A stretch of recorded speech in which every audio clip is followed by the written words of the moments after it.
Gerbėmieji kanalo Europos pinigai žiūrovai.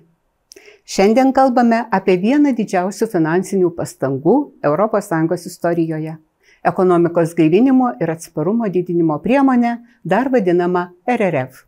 Tai 650 milijardų eurų fondas, sukurtas po COVID-19 krizės. 359 milijardai eurų dotacijomis ir 291 milijardas eurų paskolomis. Iš šios sumos Lietuvai skirti 2,3 milijardo eurų dotacijomis ir 289 milijonai eurų paskolomis. Per pastaruosius kelerius metus buvo paskelbta daug ataskaitų apie RRF, tačiau šį kartą įvyko kai kas kita. Europos audito rūmai paskelbė išsamią apžvalgą ir, galima sakyti, pateikė tam tikras svarbias išvadas. Auditoriai užduoda labai nepatogų klausimą, ką Europa iš tikrųjų gavo už visus tuos pinigus. Paanalizuokime. RRF buvo pradėtas įgyvendinti 2021 metais, siekiant padėti ES šalims atsigauti po pandemijos ir paspartinti žaliosios energetikos, skaitmeninės infrastruktūros ir ekonomikos atsparumo reformas. Tačiau skirtingai nei tradicinės ES išlaidos, RRF nekompensuoja šalims pagal tai, kiek jos išleidžia.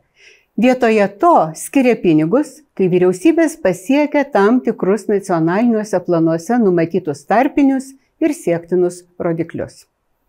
Buvo manoma, kad tai bus labiau veiklos rezultatais grindžiama sistema, mažiau biurokratijos, daugiau rezultatų, tačiau čia ir yra problema. Remiantis neseniai Europos audito rūmų atlikta apžvalga, ši sistema iš tikrųjų nėra reikšmingai orientuota į veiklos rezultatus. Kodėl? Dėl kelių priežasčių. Pirma, nes nėra duomenų apie realias išlaidas ir beveik jokios patikimos informacijos apie rezultatus. Todėl labai sunku pasakyti, ar pinigai buvo išleisti efektyviai ir net kas iš tikrųjų juos gavo. Antra, auditoriai taip pat nustatė didelius RRF fondo kontrolės trūkumus. Europos komisija pasikliauja nacionalinėmis vyriausybėmis, siekiant nustatyti sukčiavimo atvejus ir pažeidimus apskritai. Ir jei nėra rimto sukčiavimo, komisija negali susigrąžinti pinigų, net jei buvo pažeistos viešųjų pirkimų taisyklės. Tiesa yra tokia. ES gali atlikti visus mokėjimus, net jei kas nors buvo padaryti ne taip, kaip reikia. O dėl to, kaip yra nustatyti siektinų rodiklių etapai, kai kurios šalys gauna didelės pinigų sumas, dar net nebaigusios projektų. Taigi yra reali rizika, kad ES gali sumokėti už dalykus, kurie niekada nebus užbaigti. Trečia, yra laiko problema. Daugelis RRF finansuojamų priemonių vis dar nebaigtos, o galutinis terminas 2026 metų rugpjūtis. Jei projektų įgyvendinimas bus atidėtas ilgiau, jie gali būti apskritai nebaigti. Tuo tarpu tai, kad pinigai buvo pervesti į nacionalinius biudžetus, dar nereiškia, kad jie pasiekė realią ekonomiką, įmonės, darbuotojus, vietos bendruomenės. Ir štai kas svarbiausia. RRF beveik pilnai finansuojamas skolinantis. Kai palūkanų normos buvo mažos, tai pasiteisino. Tačiau dabar palūkanų normos pakilo.